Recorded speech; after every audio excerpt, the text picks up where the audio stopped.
الحمد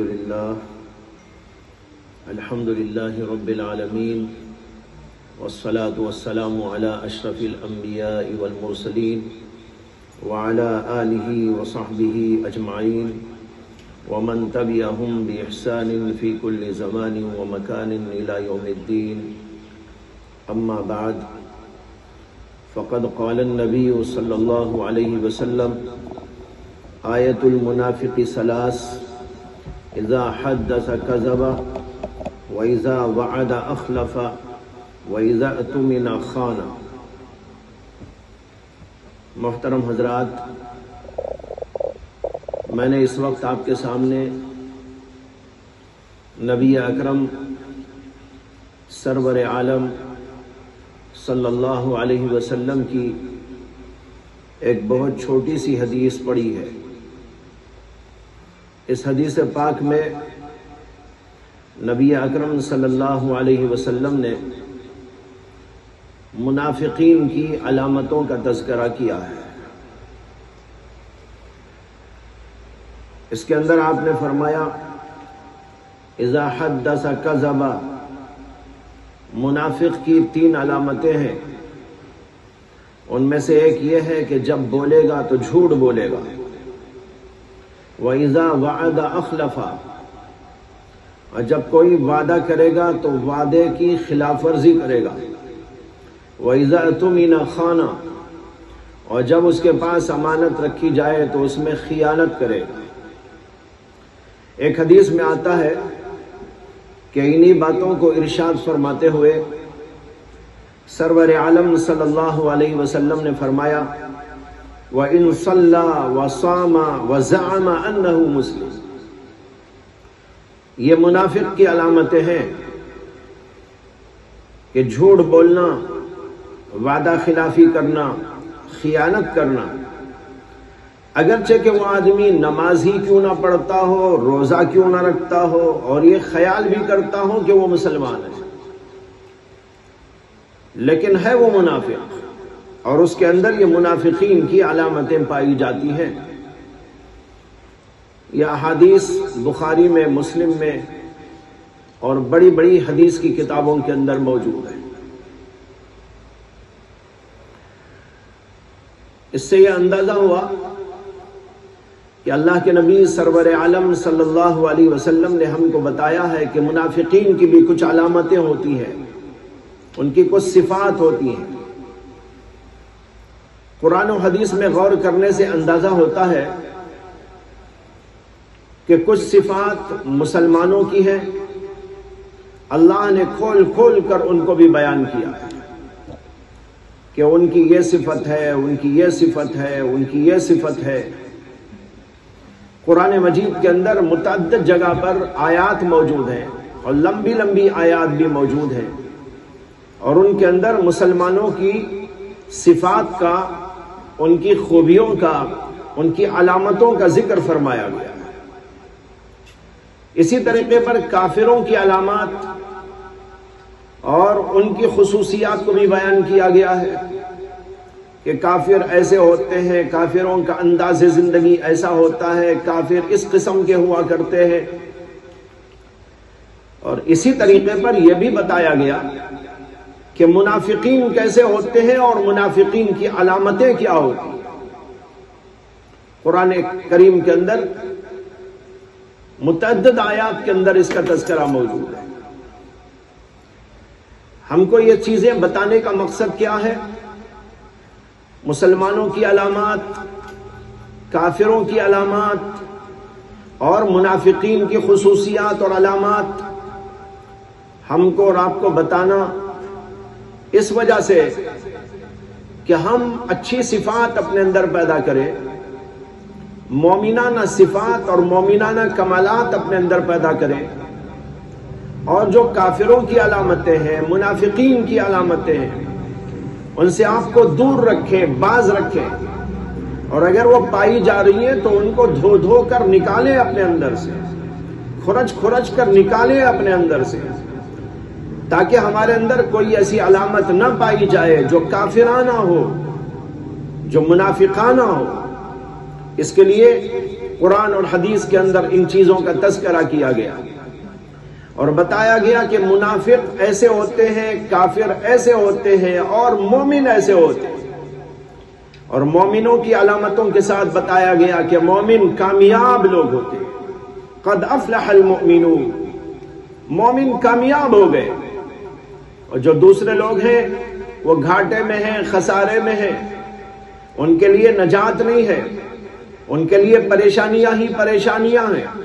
اس لیے مومنوں کو چاہیے کہ وہ اپنے اندر مومنانہ صفات اور مومنانہ کمالات پیدا کریں۔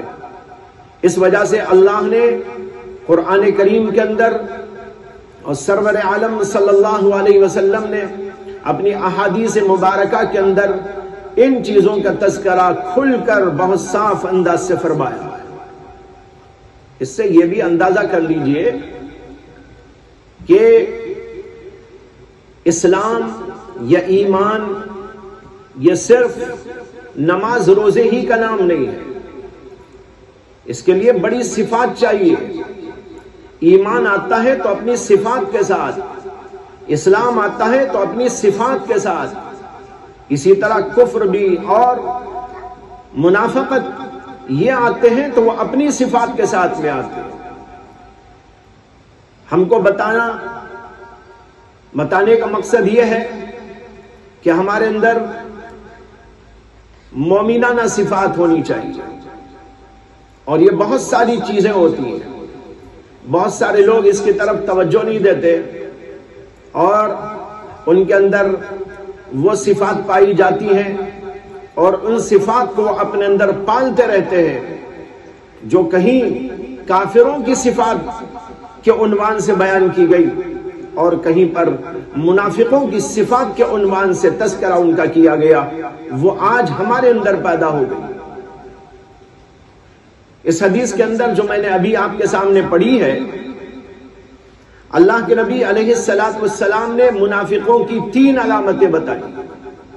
منافق کون ہوتے ہیں؟ منافق وہ جن کا ظاہر کچھ ہے اور باطن کچھ ہے، دیکھنے میں وہ کچھ اور نظر آتے ہیں اور اندر سے دیکھو تو کچھ اور نظر آتے ہیں۔ زبان سے وہ کچھ کہتے ہیں لیکن دل اور کچھ کہتا رہتا ہے، ان کا عمل کچھ اور بتاتا ہے،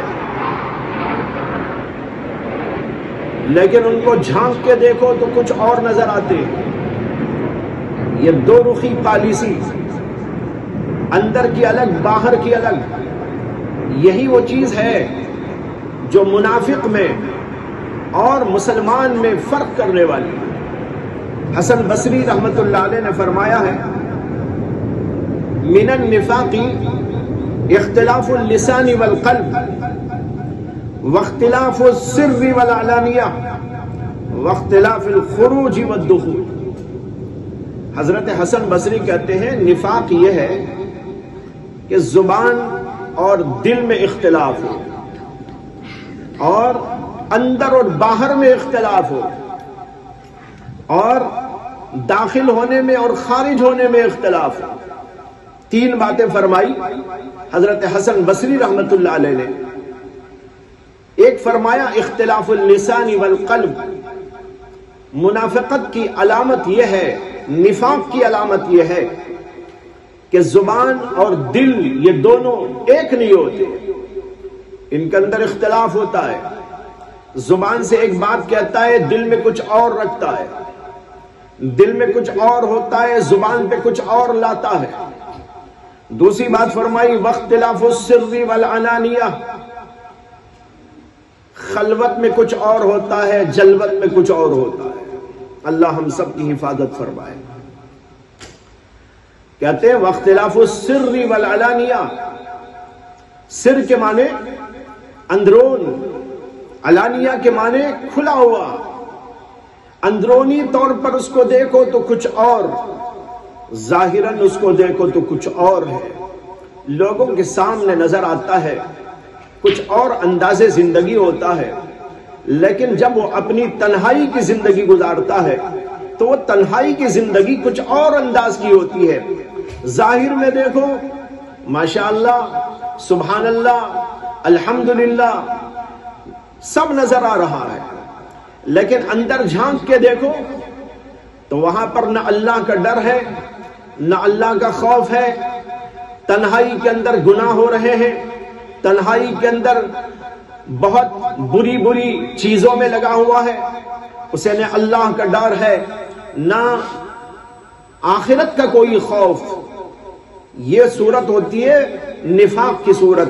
کہا واختلاف السر والعلانیہ، اور کہا واختلاف الخروج والدخول، لوگوں کے سامنے الگ، اندر الگ، دخول کے معنی اندر، گھر کے اندر کا ماحول الگ، خروج لوگوں کے سامنے آتا ہے، مسجد میں آتا ہے، بازار میں آتا ہے، تو وہاں کچھ اور انداز ہے اس کا۔ یہ ہیں 3 علامتیں جس کو حسن بصری رحمت اللہ علیہ نے نفاق قرار دیا، اور نفاق کی علامات کے اندر ذکر کیا کہ اگر نفاق کو پہچاننا ہے تو اس طرح پہچان سکتے ہیں۔ بہرحال یہ نفاق بہت ہی خطرناک چیز ہے، اور علماء کہتے ہیں نفاق کی 2 قسمیں ہیں، ایک اعتقادی نفاق ہوتا ہے اور ایک عملی نفاق۔ اعتقادی نفاق وہ تو عین کفر ہے، جس کا حاصل اور جس کا منشا اور مطلب یہ ہے کہ ایک آدمی دل میں اللہ کو نہیں مانتا، رسول پر ایمان نہیں رکھتا، آخرت کو تسلیم نہیں کرتا، اللہ کے احکام پر ایمان نہیں لاتا، اللہ کی باتوں کو قبول نہیں کرتا، لیکن زبان سے کہتا ہے کہ میں اللہ کو مانتا ہوں، رسول کو مانتا ہوں، آخرت کو مانتا ہوں۔ قرآن میں ان لوگوں کا ذکر کرتے ہوئے اللہ نے فرمایا ہے وَمِنَ النَّاسِ مَن يَقُولُ آمَنَّا بِاللَّهِ وَالْيَوْمِ الْآخِرِ وَمَا هُمْ بِمُؤْمِنِينَ، لوگوں میں سے ایسے لوگ بھی ہیں جو اپنی زبان سے کہتے ہیں کہ ہم ایمان رکھتے ہیں اللہ پر، ہم ایمان رکھتے ہیں آخرت کے دن پر، وَمَا هُمْ بِمُؤْمِنِينَ، حالانکہ ان کے دل کے اندر ایمان رتی برابر نہیں۔ یہ ہے اعتقادی نفاق۔ اور دوسرا ہوتا ہے عملی نفاق۔ حضرت حسن بصری نے جو یہاں بتایا ہے یہ عملی نفاق بتایا ہے، زبان کچھ، دل کچھ، اندر کچھ، باہر کچھ، لوگوں کے سامنے کچھ، گھر کے اندر کچھ۔ یہ جو طریقہ ہے انسان کی زندگی کا یہ عملی نفاق ہے۔ اس عملی نفاق کی وجہ سے آدمی کافر تو نہیں ہوتا، ایمان سے نکل تو نہیں جاتا، لیکن اللہ کی نگاہ میں بہت گر جاتا ہے، کیونکہ یہ منافقوں کی جیسی علامتیں ہیں، ان کا طرز زندگی ہے۔ جو کافروں کا طرز زندگی ہو وہ اللہ کو کیسے پسند آ سکتا ہے کہ ایک مومن ان کی صفات پر چلے، ان کے طرز زندگی کو اختیار کرے، یا کوئی منافق کے انداز زندگی کو اختیار کرے، اس کے طرز عمل کو اختیار کر لے۔ بھلا اللہ کو کیسے پسند آ سکتا ہے کہ ایک آدمی مومن ہو کر، اللہ کو مان کر، اللہ کے رسول کو مان کر، اللہ کی کتابوں کو مان کر، آخرت پر یقین رکھنے کے باوجود ایک کافرانہ انداز زندگی اختیار کر لے اور منافقانہ انداز زندگی اختیار کر لے اور انہی کے انداز پر وہ زندگی کر کے چلا جائے۔ اللہ کو یہ بات بالکل پسند نہیں۔ اسی لیے بتایا گیا مومنوں کی علامات کیا، مومنوں کی خصوصیات کیا، مومنوں کے کمالات کیا، مومنوں کی زندگی کا انداز کیا، اس کو اختیار کرنا ہے۔ یہ حدیث جو پڑھی میں نے، اس کے اندر اللہ کے نبی علیہ السلام نے 3 علامتوں کا ذکر کیا ہے جو بڑی بڑی علامتیں ہیں نفاق کی، یہ منافقین بڑی بڑی علامتیں، چھوٹی موٹی تو بہت اور ہو سکتی ہیں، بلکہ ہر وہ طرز زندگی جس میں ہم اللہ اور اللہ کے رسول کی بات کو چھوڑ کر اپنے منمانی اختیار کریں، اللہ کے حکم کو چھوڑ کر زندگی میں کوئی بھی انداز زندگی اختیار کریں، وہ سب کا سب نفاق ہی نفاق ہے۔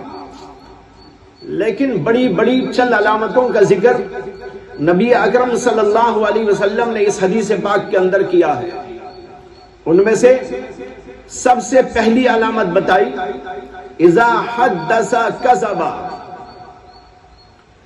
نفاق کی ایک علامت یہ ہے، بہت بڑی علامت یہ ہے کہ جب بولتا ہے تو جھوٹ بولتا ہے۔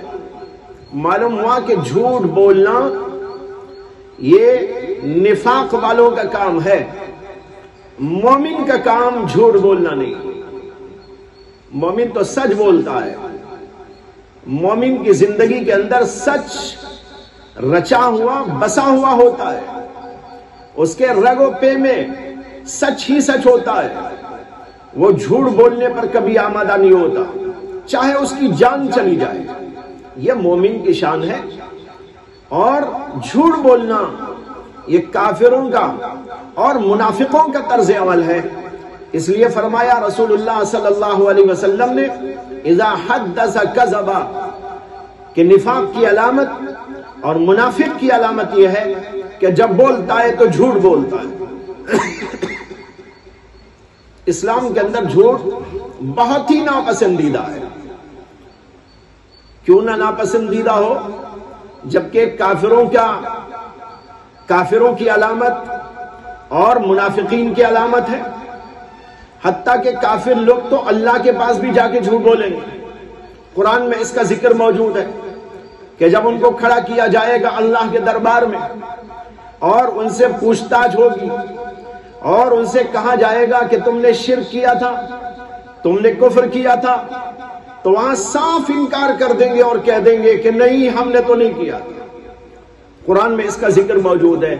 اب کتنے بڑے جھوٹے ہوئے کہ انسانوں سے تو جھوٹ بولتے ہی تھے، دنیا میں تو جھوٹ بولتے ہی تھے، جھوٹ کی عادت اور لت ایسی پڑی ہوئی تھی کہ جب اللہ کے دربار میں قیامت کے میدان میں جائیں گے تو وہاں بھی جھوٹ بولیں۔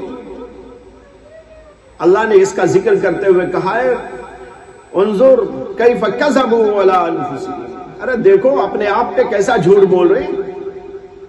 کیا تھا کفر، کیا تھا شرک، لیکن اس کے باوجود یہاں پر کہتے ہیں کہ ہم نے نہیں کیا۔ تو اللہ نے ان کے جھوٹ کو ذکر کیا یہاں پر اور کہا کہ دیکھو کیسے جھوٹ بول رہے ہیں۔ اب اندازہ کیجئے کہ ان جھوٹوں کا حال کیا ہے۔ جھوٹ بولتے بولتے بولتے طبیعتوں کے اندر ایسا گھس گیا، رچ گیا، بس گیا کہ اللہ کے دربار میں بھی جھوٹ سے احتیاط نہیں برتتے اور وہاں حساب و کتاب کے موقع پر بھی جھوٹ پر آمادہ ہو جائے گا۔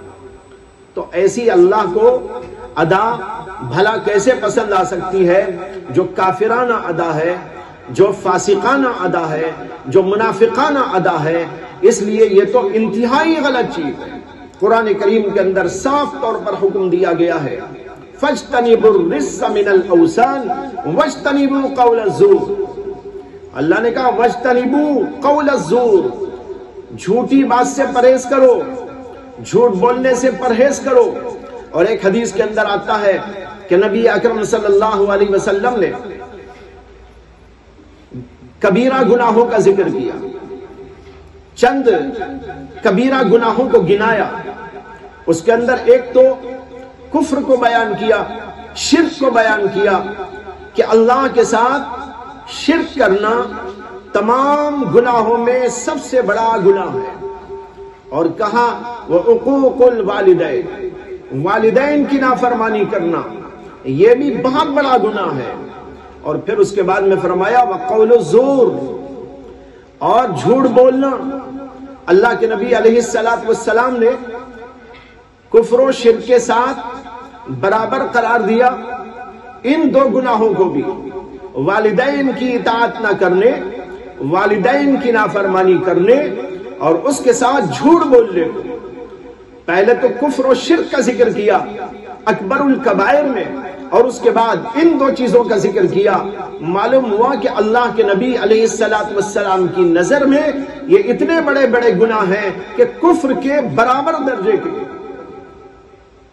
اگرچہ کفر نہیں لیکن کفر کے قریب قریب ہیں، اس لیے بہت بڑے بڑے گناہ ہیں۔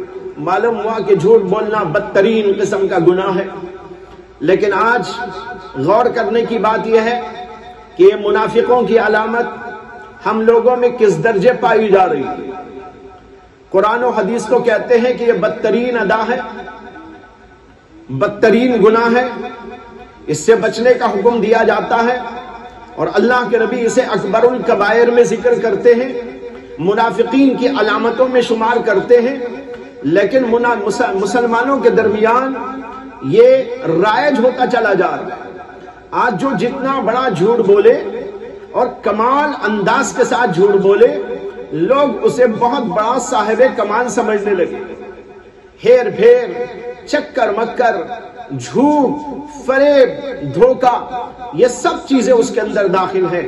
لوگ ان چیزوں کو سمجھ رہے ہیں کہ ہم نے بہت اچھا کام کر لیا ہے، اسی کو دھوکہ دے دیا، سمجھا کہ ہم نے تو بھائی چکما دے کر کتنا بھاری کام کر دیا ہے، اور جھوٹ بول کر ہم نے فلاں آدمی کو دھوکے میں ڈال دیا، دیکھو ہمارے پاس کتنا بڑا کمال ہے۔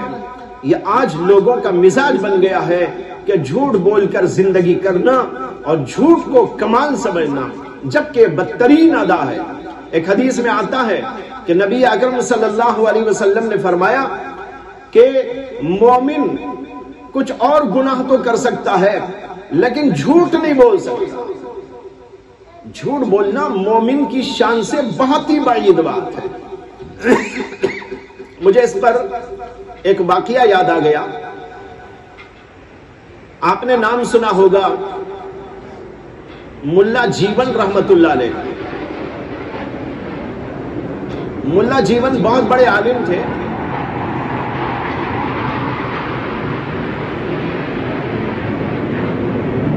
اور حضرت عالمگیر رحمت اللہ علیہ کے استاد تھے، جو ہندوستان کے بادشاہ گزرے ہیں ان کے استاد ہوتے تھے۔ بہت بڑے عالم تھے اور ان کی کتابیں موجود ہیں، اور ان کی 2 کتابیں مدارس کے اندر پڑھائی جاتی ہیں۔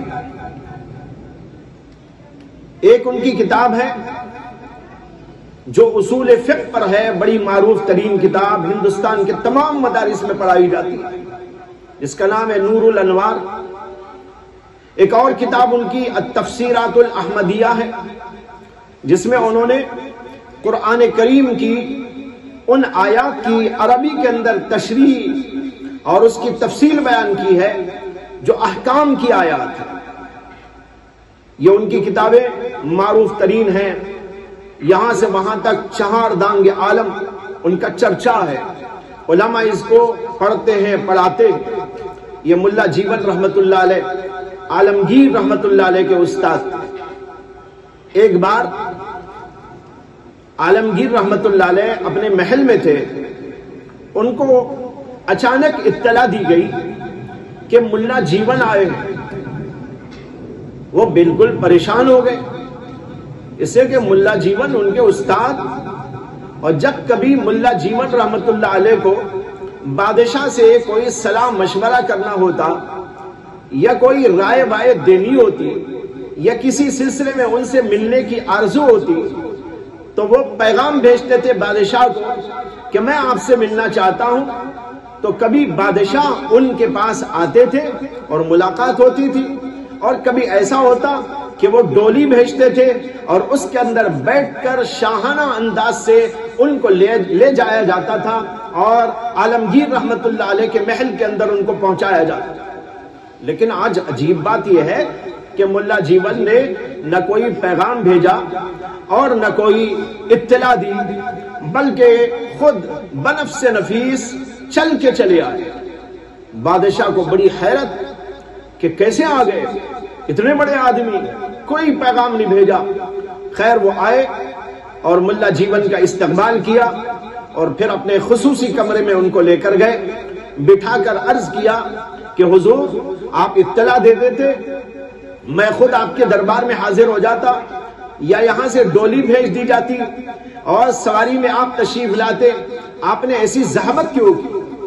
انہوں نے کہا بھائی بات ایسی تھی نازک کہ اتنا وقت میرے پاس میں نہیں تھا کہ میں آپ کے پاس میں اطلاع بھیجتا، پھر آپ کی ڈولی آتی یا آپ وہاں سے آتے، اس کے لیے تو بڑا وقت درکار ہوتا ہے۔ لیکن یہ مسئلہ بڑا نازک تھا جس کے لیے میں آیا ہوں، اس لیے میں نے اطلاع دینا مناسب نہیں سمجھا اور علل فور تمہارے پاس میں آ گیا۔ اور بادشاہ تو اور پریشان ہو گئے کہ بھئی ایسا کیا مسئلہ پیش آ گیا ہے کہ عالمگیر کو بلانے کی بھی زحمت نہیں کی، اطلاع دینے کی بھی زحمت نہیں کی، اتنے بڑے استاد چلے آئے۔ پوچھا کہ حضرت آخر کیا ہوا؟ کہنے لگے دیکھو مجھے اطلاع ملی ہے کہ آپ جمنا کے اوپر کا جو پل ہے وہ پل یہاں سے منتقل کر کے کہیں اور لے جانا چاہتے ہیں، اور اس کی وجہ سے یہاں کے لوگوں کو بڑی تکلیف ہوگی، پریشانی ہوگی۔ بس آپ کو یہ مشورہ دینے آیا ہوں کہ آپ ہرگز یہ کام نہ کریں۔ یہ سننے سے بادشاہ کو ہنسی آ گئی، یہ بھی کیا بات ہوئی عجیب و غریب، جمنا کا پل، وہ بھی اس زمانے کا پل، معمولی درجے کا بنایا جاتا ہے، اینٹوں کا، پتھروں کا، وہ پل یہاں سے اٹھائیں اور کہیں اور منتقل کر دیں، یہ کیسے ممکن ہے؟ ہاں توڑا تو جا سکتا ہے اس کو، لیکن یہاں سے اٹھا کر کسی اور جگہ منتقل کیا جائے، یہ مت تو لغو قسم کی بات ہے۔ اتنے بڑے عالم اور اتنے بڑے علامہ اور ایسی بات کہہ رہے ہیں۔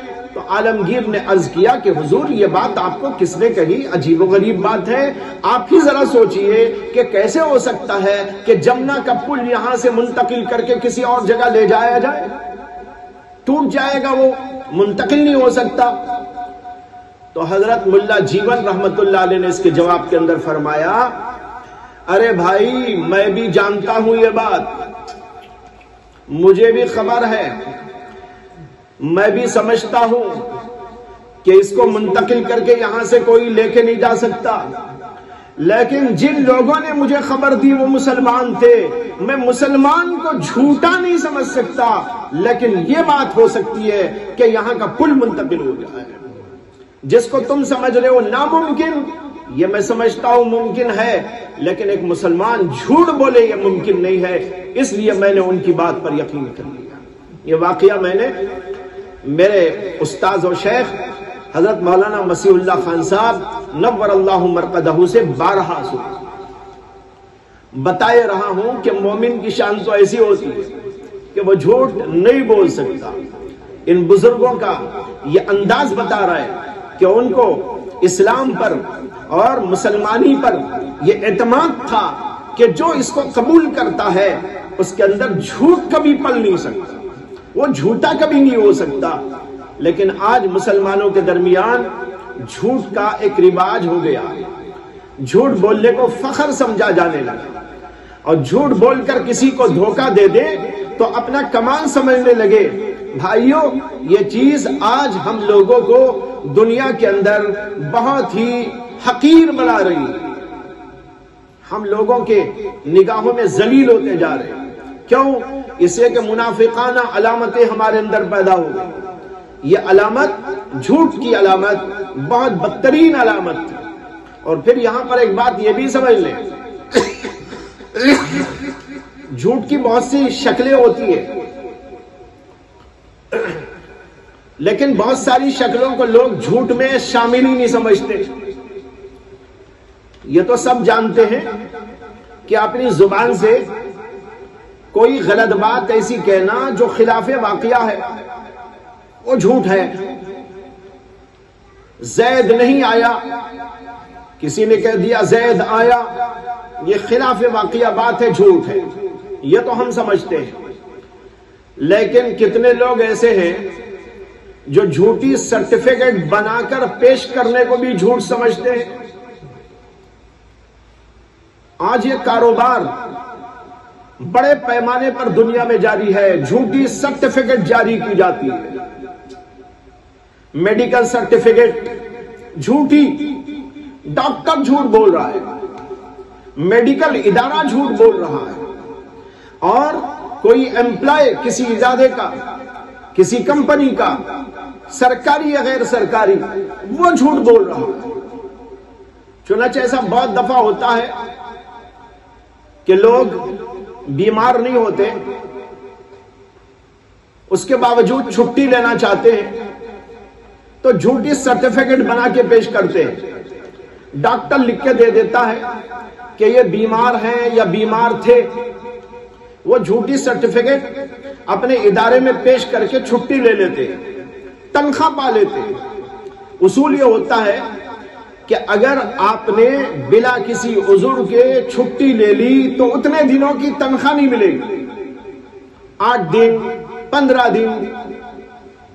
لیکن یہ کیا کرتے ہیں کہ جھوٹی سرٹیفکیٹ بناتے اور وہ ادارے میں پیش کر دیتے۔ ادارہ والا وہ دیکھ کر سمجھتا ہے کہ ہاں یہ واقعی بیمار تھا اور اس لیے تنخواہ جاری کر دیتا ہے۔ یہ جھوٹ ہے، فریب ہے، ادارے کو فریب دینے کے برابر ہے۔ اور جو ڈاکٹر یہ جھوٹی سرٹیفکیٹ بنا کے دیتا ہے وہ بھی گنہگار ہے، جو اس سے جھوٹی سرٹیفکیٹ لے رہا ہے وہ بھی جھوٹا ہے، اور پھر جن لوگوں کو دے کر وہاں سے یہ کچھ نفع کما رہا ہے تو یہ دھوکے بازی کے عنوان پر کمانے والی کمائی ہے، یہ بھی حرام و ناجائز۔ لیکن دیکھیے لوگوں کے اندر کتنا بڑا کاروبار ہے، باقاعدہ ڈاکٹر لوگ سرٹیفکیٹ جاری کرتے ہیں۔ اسی طریقے پر ایک تو مثال ہے کہ میڈیکل سرٹیفکیٹ جاری کی جاتی ہے، میڈیکل سرٹیفکیٹ کے علاوہ اور بہت ساری چیزیں ہیں۔ مدرسے سے سند دی جاتی ہے، ایک شہادت ہے، اسکول سے سرٹیفکیٹ جاری کی جاتی ہے، یہ سند ہے، حافظ بننے پر سند دی جاتی ہے، یہ ایک سند ہے، شہادت ہے۔ اس کے اندر بھی جھوٹ نہیں ہونا چاہیے۔ غیر عالم کو عالم بنا کر جھوٹی سرٹیفکیٹ جاری کر دی، یہ بھی جھوٹ۔ غیر حافظ کو حافظ کہہ کر سند دے دی، وہ بھی جھوٹ۔ اسی طریقے پر کسی اسکول نے یا کسی کالج نے، کسی یونیورسٹی نے ایسے آدمی کو جس نے پڑھا نہیں باقاعدہ لیکن پیسے لے کر رشوت کی بنیاد پر اس کو سرٹیفکیٹ جاری کر دی کہ یہ پڑھا ہوا ہے، یہاں سے یہاں تک پڑھا ہوا ہے اور فلاں ڈگری اس نے کامیابی کے ساتھ حاصل کرنی ہے، یہ بھی جھوٹ کے اندر داخل ہے۔ لیکن آپ ذرا سوچ کے دیکھیں کتنے لوگ دنیا میں ایسے ہیں جو ان چیزوں کو جھوٹ سمجھتے ہیں۔ اسی طرح ایک اور بات، اگر کوئی آدمی کسی کو ووٹ دینا چاہتا ہے تو ووٹ کے اندر بھی سچائی کو ملحوظ رکھنا ضروری ہے کہ آپ جس کو سمجھتے ہیں کہ یہ اچھا ہے اور ملت کے لیے، ملک کے لیے نفع بخش کام کرنے والا ہے، واقعی آپ یہ سمجھ کر کسی کو ووٹ ڈالتے ہیں تو بالکل ٹھیک۔ لیکن آپ کو اچھی طرح معلوم ہے جس کو میں ووٹ ڈالنے جا رہا ہوں وہ بڑا مکار ہے، بڑا دھوکے باز ہے، رشوت خور ہے، حرام خور ہے، ملت کو ڈبونے والا ہے، ملک کو برباد کرنے والا ہے، لیکن اس نے آپ کو 1000 2000 روپے دے دیے اور آپ نے لے جا کر اسی کے نام پہ ووٹ ڈال دیا۔ یہ فریب ہے، جھوٹ ہے، جھوٹ کی قسموں کے اندر یہ بھی داخل ہے۔ لیکن بہت سارے لوگ اس کو جھوٹ ہی نہیں سمجھتے۔ جھوٹ کو بھی ہم نے محدود کر کے رکھا ہے، اگرچہ بچتے اس سے بھی نہیں ہیں، لیکن ان چیزوں کو تو جھوٹ میں داخل ہی نہیں مانتے۔ جس کو جھوٹ میں داخل مانتے ہیں بچتے تو اس سے بھی نہیں، اور جو چیزیں کہ جھوٹ میں داخل ہی نہیں سمجھی جاتی اس سے بچنے کا کوئی سوال ہی نہیں پیدا ہوتا۔ یہ چیزیں میں اس لیے عرض کر رہا ہوں کہ آج جھوٹ کا بڑا کاروبار دنیا کے اندر جاری ہے، بڑے بڑے ادارے جھوٹ بول رہے ہیں، بہت بڑی بڑی سرٹیفکیٹیں جھوٹ کی بنیاد پر جاری کی جاتی ہیں اور جھوٹ کی بنیاد پہ ڈالا جاتا ہے۔ یہ سب جھوٹ کے اندر داخل ہے۔ جو مسلمان لوگ اس قسم کی چیزوں کے اندر ملوث ہوتے ہیں ان کے لیے حدیث یاد رکھنا ہے۔ اللہ کے نبی نے فرمایا آیت المنافق ثلاث، منافق کی 3 علامتیں، ان میں پہلی علامت اذا حدث کذب، جھوٹ بولنا، جب بولے تو جھوٹ بولے۔ بولنا بھی 2 قسم کا ہوتا ہے، ایک بولنا تو زبان کا ہوتا ہے اور آج کی دنیا میں سمجھنا کوئی مشکل نہیں۔ ایک بول جو زبان سے بولا جاتا ہے، لیکن ایک بول ہاتھ سے بھی بولا جاتا ہے، سر سے بھی بولا جاتا ہے، آنکھوں سے بھی بولا جاتا ہے، بلکہ پوری باڈی سے بولا جاتا ہے. اور آج اس کو کہتے ہیں باڈی لینگویج. Body language.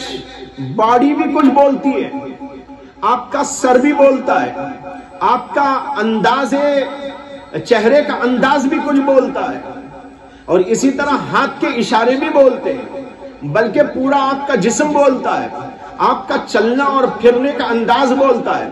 یہ سب لینگویج ہے. دیکھو آپ بول رہے ہیں باڈی لینگویج. پہلے زمانے میں تو صرف زبان کی لینگویج سمجھتے تھے لوگ، سمجھتے تو وہ بھی تھے لیکن مستقل فن نہیں تھا اس کا. لوگ سمجھتے تھے بولنا کیا ہے، زبان سے بولنا. حالانکہ صرف زبان ہی سے بولنا نہیں، اور چیزوں سے بھی بولا جاتا ہے.